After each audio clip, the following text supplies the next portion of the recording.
सगळे पक्ष भेदभाव बाजूला ठेवून भारतीय नागरिक म्हणून रस्त्यावर उतरून अर्थात धर्मेंद्र प्रधान यांचा राजीनामा घेतला. पण हा फक्त धर्मेंद्र प्रधान यांच्यावर राग नाही तर एकंदर सरकारच्या पूर्ण कारभारावर राग होता. आणि वेगळ्या माध्यमातून वेगळ्या जसं रील्स असतील किंवा कोण पोस्टर बनवते काय प्रकारातून हे सगळे व्यक्त होत होते. मुख्य गोष्ट हीच आहे, आपण पाहिलं असेल गेले 2 दिवस जेव्हा चर्चा सुरू झाली आणि धर्मेंद्र प्रधान यांचा राजीनामा झाला त्याचवेळी तिथेच केंद्रामध्ये अभिजित दिपके असतील, सौरव दास असतील, ह्या सर्व मंडळींनी अजून एक वचन भाजपच्या सरकारकडून घेतलं होतं, ते म्हणजे सगळ्या FIR मागे घेण्याचं.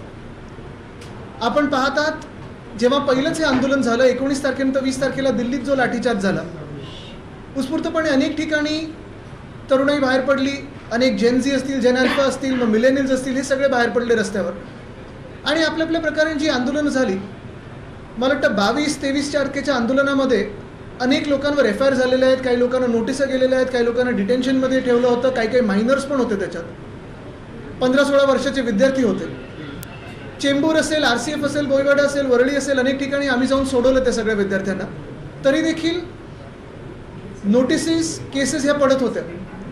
आम्ही त्याचवेळी जाहीर केलं होतं की शिवसेना ubt.legal@gmail.com वर आम्हाला ईमेल करा आणि तुमच्यासाठी आम्ही सगळ्या ह्या केसेस विनामूल्य लढू. भाजप आपलं वचन पाळणार की नाही हे आम्हाला माहिती नाही. खरं तर त्यांनी आता ह्या दिवसात, आजच्या दिवसात मुख्यमंत्र्यांनी निर्देश देऊन सगळे FIR, सगळे नोटिसा ह्या मागे घ्याव्या, रद्द कराव्या. ही तर ठाम मागणी आमची आहेच. पण ह्याच्याही पलीकडे जाऊन सांगतो की जर ह्या मागे घेतल्या नाहीत तर आंदोलन करायचं की काय करायचं ही एक गोष्ट झालीच, पण दुसरी गोष्ट म्हणजे आमचा हा ईमेल ID शिवसेना ubt.legal@gmail.com ह्याच्यावर आपल्या नोटिसेस पाठवा, आपापले जे काही FIR झालेत त्या पाठवा.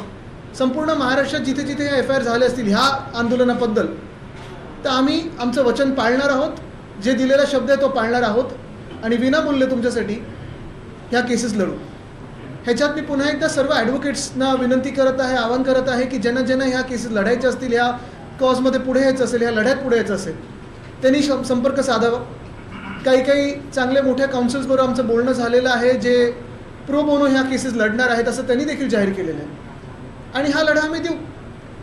पण ह्याही पलीकडे जाऊन जसं ह्या नीटच्या पेपरफुटीचं पाहिलं म्हणजे आता एक विचित्र गोष्ट पहा तुम्ही, आपल्याच माध्यमातून आम्ही सगळं वाचतोय. नीट मेडिकल एक्झाम ह्याच्यात पेपर फुटल्यानंतर हे एवढं मोठं आंदोलन करायला लागलं आणि त्या आंदोलनकर्त्यांवर सरकारने पोलिसांच्या माध्यमातून, रॅपिड ॲक्शन फोर्सच्या माध्यमातून पेलेट गन्स, AK-47 कुठेतरी बिहारमध्ये मला वाटतं, मग तुमचं इलेक्ट्रिक शॉक, ह्या सगळ्या गोष्टी, लाठीचार्ज, त्या लाट्यांवर खिळे गंजलेले होते, हे सगळं वापरलं.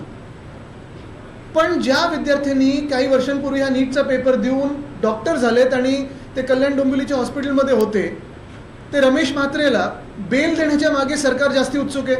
अटक केले हॉस्पिटलमध्ये लपवलं, त्यानंतर बेल कशी मिळेल ह्याच्यावरच सरकार जास्ती उत्सुक आहे. आणि तिथे मला वाटतं न्यायव्यवस्था ही कडकपणे आता नशिबाने चांगली भूमिका घेत आहे.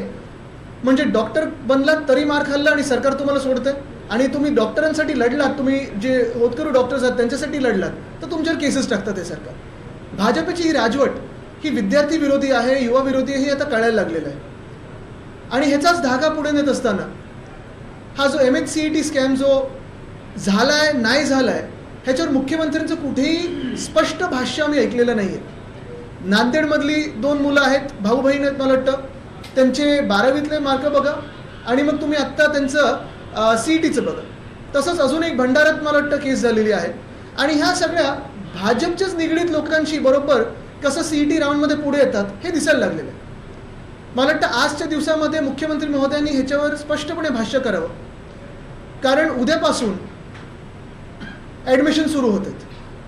ॲडमिशन तुम्ही ह्याच बेसिसवर घेणार आहात की ॲडमिशनला स्थगिती देणार आहात, हे विद्यार्थ्यांमध्ये खूप घोळ आहे. मागच्या वर्षी पण असंच झालं. मागच्या वर्षी पण 4 दिवसात लगेच पहिली कॅप राऊंड सुरू झाली आणि तेव्हा सरकारने सांगितलं नाही आता काही करू शकत नाही, त्या पहिली राऊंड झालेली ॲडमिशनची. अनेक विद्यार्थ्यांचं ह्याच्यात नुकसान होतं. आणि कुठे ना कुठेतरी मला वाटतं सरकारने, जसं आता परवाकडे मी बघितलं, कालच बघितलं, पंजाबबद्दल जेव्हा प्रश्न विचारला गेला तेव्हा अरविंद केजरीवाल यांनी स्पष्टपणे सांगितलं काय झालं, जबाबदारी स्वतःवर घेतली आणि काय त्यांनी पावलं उचलली सांगितली. तसं आमच्या मुख्यमंत्र्यांनी सांगावं, कारण लाठीचार्ज कोणी करायला लावला हेही कोणाला माहिती नाही. दिल्लीतून आदेश आले की इकडच्या गृहमंत्र्यांनी आदेश दिले हे देखील सांगावं. दुसरं म्हणजे अनेक केसेस आम्ही पाहतो. एक नागपूरमधली ती आमची युवती सेनेची अपूर्व, तिला कसं फरफटत नेलं, पुरुष पोलीस कसे अवतीभोवती होते जेव्हा तिला शुद्धी आली कारण तिला चक्कर आलेली जेव्हा हे मारहाण झाली तेव्हा. त्यानंतर इथे पण एक काल केस बघितली, एका महिलेचं रिब बोन फ्रॅक्चर झालेलं आहे. ह्या केसेस तर आम्ही परस्यू करणारच आहोत, कारण एवढा बेशुमार लाठीचार्ज करण्याचा किंवा असं कोणी हाताळण्याचा कोणालाही अधिकार दिलेला नाही आहे. तिसरी गोष्ट ह्याच आंदोलनातली म्हणजे अनेक जे रील्स बनले, हे रील्स आता सरकार नोटिसा पाठवून काढण्याचा प्रयत्न करत आहे. कोणाला घाबरत आहे सरकार? विद्यार्थ्यांना घाबरतं. एवढी भीती तुमच्या मनामध्ये, जर तुम्ही विद्यार्थ्यांचं ऐकलं असतं तर एवढी भीती बसलीच नसती. पण ज्या विद्यार्थ्यांनी एक हुकुमशाला झुकवलेलं आहे, आता तुम्ही त्यांचे रील्स, तुम्ही त्यांचे इंस्टाग्राम अकाउंट्स बंद करण्याच्या मागे लागलेले आहात, फेसबुक अकाउंट्स असतील, ट्विटर अकाउंट्स असतील बंद करण्याच्या मागे लागलेले आहात. मी सर्व ह्या तरुणांना सांगत आहे, हे सगळे तुमचे व्हिडिओ सेव्ह करून ठेवा आणि परत एकदा अपलोड करू आपण सगळं. ह्या हुकुमशाला तर घाबरायचं नाही. ह्याच्यावर काही प्रश्न असतील तर आपण सांगा. असं कळतं की शेकडो मुलांवर गुन्हे दाखल झाले, काही तुमच्याकडे आकडा आहे? FIR जास्तीने, पण त्याच्या FIR मध्ये अनेक मुलांची नावं आहेत. ह्याच्यात खास करून एक आहे निश्चितपणे की 19 तारीख 24 आणि 26 इथे कुठच्याही विद्यार्थ्यांवर, तरुण मुलांवर गुन्हे दाखल झालेले नाहीत. एकाच ह्याच्यावर 19 ह्याच्यावर आमचे ऑर्गनायझर्स झालेत आणि ते मी शब्द आम्ही पहिलाच दिलं होतं, सगळ्या केसेस आम्ही घेऊ. पण जे मध्ये 22-23ला जी आंदोलन झाली, कुठे स्पोरॅडिक आंदोलन झाली, जसं चेंबूरमध्ये एक झालं, एक शिवाजी पार्कलाच एक अजून झालं, काही अजून ठिकाणी झाली असतील, ह्या ज्या FIRs आहेत त्या मागे घेणं गरजेचं. मात्र तुम्ही वेबसाईट दिली आणि आतापर्यंत त्याच्यावर किती ईमेल्स आलेले आहेत? ईमेल्स याच्यावर यायला सुरू झालेले आहेत. अनेक विद्यार्थ्यांनी काय होतं की काही लोक इंस्टाग्रामवर टॅग करतात, काही लोक मला ईमेल पाठवतात, पण आम्ही त्याचं संकलन एकाच ईमेल ID वर करण्याचं विनंती करत आहोत. शिवसेना UBT@gmail.com हे मी माझ्या सोशल मीडियावर पण टाकलेलं आहे आणि हे मागच्याच आठवड्यात आम्ही टाकलं होतं.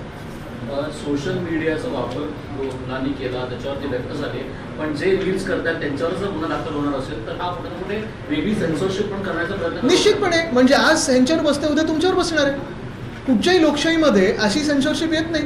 तुम्ही जगात कुठेही बघा, कुठचंही मोठं आंदोलन झालं, कुठच्याही राष्ट्राध्यक्षाच्या विरोधात झालं, अगदी USA मध्ये ट्रम्पच्या पण विरोधात झालं, तरी कुठेही असं लाठीचार्ज होत नाही किंवा एवढं सेन्सरशिप होत नाही.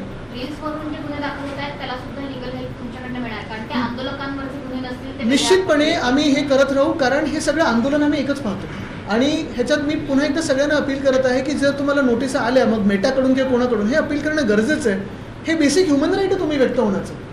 ज्या पोलिसांनी लाठीचार्ज केलं, मारहाण केलं, महिलांचा देखील मागे त्यांच्यावर कुठल्याही प्रकारचा गुन्हा ते आम्ही परस्यू करणार आहोत. बघा काय असतं की पोलीस फोर्सची बाजू आम्ही सगळ्यात जास्ती घेत आहोत, हाऊसमध्ये असेल किंवा बाहेर असेल. मग पोलीस हाऊसिंगपासून त्यांचे